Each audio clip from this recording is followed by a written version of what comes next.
नमस्कार दोस्तों, मैं आदित्य आप सभी लोग का करंट अवेयरनेस चैनल में स्वागत करती हूं, जहां पे हम लेते हैं करंट का टॉपिक और उसे अच्छे से डिस्कस करते हैं। तो आज हम बात करेंगे डिजिटल इंडिया आत्मनिर्भर ऐप इनोवेशन चैलेंज की। ये चैलेंज एक टाइप की अपॉर्चुनिटी है हमारे इंडियन डेवलपर्स के लिए, एंटरप्रेन्योर्स के लिए, कंपनीज के लिए और स्टार्टअप के लिए, और वो ताकि वो बिल्ड कर सके एक लार्ज स्केल की एप्लीकेशन जो भारत को वर्ल्ड लेवल पर रिप्रेजेंट कर सके। अगर हम टॉप 20 कंपनीज की बात करें तो उसमें भारत का नंबर कहीं भी नहीं आता है। वो कंपनीज जो एप्लीकेशन बिल्ड करती है उसमें से स्टार्टिंग की टॉप 20 कंपनीज ले तो 5 अमेरिकन कंपनीज है, 5 चाइनीज है और 10 फ्रांस की कंपनियां हैं। इंडिया अपने आप को यहाँ पर कहीं पर भी रिप्रेजेंट नहीं कर पा रही है। तो इस चैलेंज का यूज़ करके हम में से कोई भी जो भी टेक डेवलपर्स है एक एप्लीकेशन बनाए जो भारत को टॉप 20 कंपनीज में अपने आप को रिप्रेजेंट करने का मौका दे। जो भारत है as per eco system shows की जो भारत है यहाँ पे सबसे ज़्यादा लोग हैं वो एप्लीकेशंस को डाउनलोड करते हैं। अगर हम 2020 का फर्स्ट क्वार्टर का डाटा लें तो 33.6 बिलियन लोगों ने एप्लीकेशंस को डाउनलोड किया है। और अगर हम टिकटॉक की ही बात करें तो जो टिकटॉक का ओवरऑल डाउनलोड हुआ था उसका 30% इंडिया के अंदर डाउनलोड हुआ था। और जो 33 बिलियन एप्लीकेशन डाउनलोड हुई है 2020 के फर्स्ट क्वार्टर में, ये 20% का इंक्रीमेंट है अगर हम 2019 से कंपैरिजन करें तो। जो टॉप 5 एप्लीकेशन है जो डाउनलोड हुई है इंडिया के अंदर उसमें फर्स्ट नंबर पे आते हैं जूम ऐप जो कि वीडियो कॉन्फ्रेंसिंग के लिए यूज़ होती है। Then after that TikTok, WhatsApp, Facebook and Insta, इन सभी एप्लीकेशंस को इंडिया के अंदर बहुत ही ज़्यादा मात्रा में डाउनलोड किया जा रहा है। मोस्टली जो डाउनलोड कर रहे हैं वो गूगल प्ले स्टोर से कर रहे हैं, मतलब एंड्रॉयड फ़ोन से ज़्यादा हो रहा है as compare to Apple phone.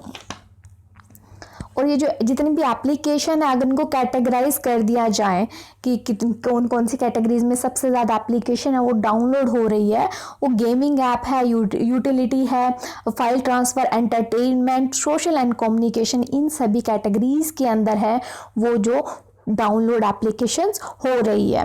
और इस चैलेंज को प्रधानमंत्री ने 4 जुलाई को लॉन्च किया है विद द हेल्प ऑफ, ये इनिशिएटिव लिया है माइटी और एम ने।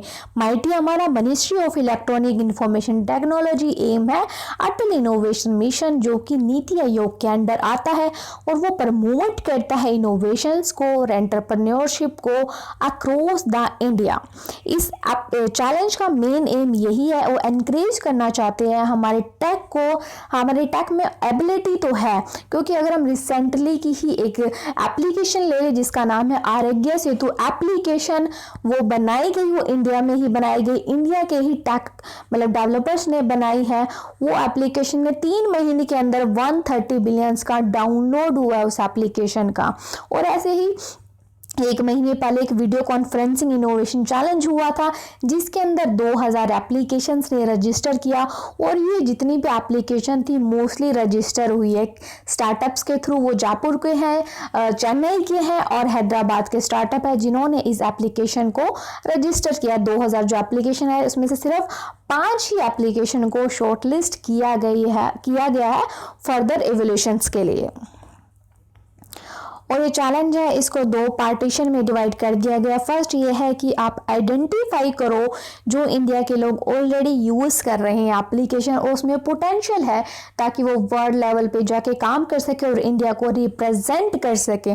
सिर्फ इंडिया में ही लोग उसका ना यूज़ करें बल्कि वर्ल्ड लेवल में वो इंडिया के लिए रेवेन्यू के साथ साथ इंडिया को रिप्रेजेंट कर सके। दूसरा है कि आप चैलेंज एक्सेप्ट करो और एक एप्लीकेशन बनाओ जो कि जिसमें पोटेंशियल हो, जो लोग आराम से यूज़ कर सकें, वो इनमें से और जो आप एप्लीकेशन बनाओगे ना उसका आपको कैश रिवॉर्ड दिया जाएगा। और जो एप्लीकेशन बनानी है इन कैटेगरीज में से आप कोई भी एक कैटेगरी चूज़ करो और एप्लीकेशन बनाओ, चाहे वो सोशल नेटवर्किंग की हो या office productivity and work from home, e learning, health and wellness, entertainment, news हो गया, business including fintech and agritech, game, इनमें से कोई भी कैटेगरी आप चूज़ कर सकते हो और एक एप्लीकेशन बना सकते हो जिसके अंदर पोटेंशियल हो। ये डिसीजन भारत ने तब लिया जब उन्होंने चाइना की 59 एप्लीकेशंस को बैन कर दिया, जिसमें काफ़ी famous application like UC browser and TikTok थी। तो ये एक स्टेप फॉरवर्ड है, मतलब एक आगे बढ़ने का, भारत को डिजिटल और सेल्फ सफिशिएंट बनाने का एक स्टेप है, ताकि जल्द ही भारत है वो सेल्फ सफिशिएंट हो जाए, उसे किसी दूसरे कंट्री पे निर्भर ना रहना पड़े किसी भी तरीके से, ना एप्लीकेशन ना इलेक्ट्रॉनिक्स, किसी भी तरीके से दूसरे देश पर निर्भर ना रहना पड़े। होप ये वीडियो आपको यूज़फुल लगी होगी। अगर यूज़फुल लगी है तो please like, share and comment. और अगर आप इस चैलेंज में पार्टिसिपेशन करना चाहते हो तो डिस्क्रिप्शन बॉक्स में आपको इसका लिंक है जो वो मिल जाएगा। प्लीज़ चैनल को सब्सक्राइब करना ना भूलें। आपका दिन शुभ रहे। Thank you.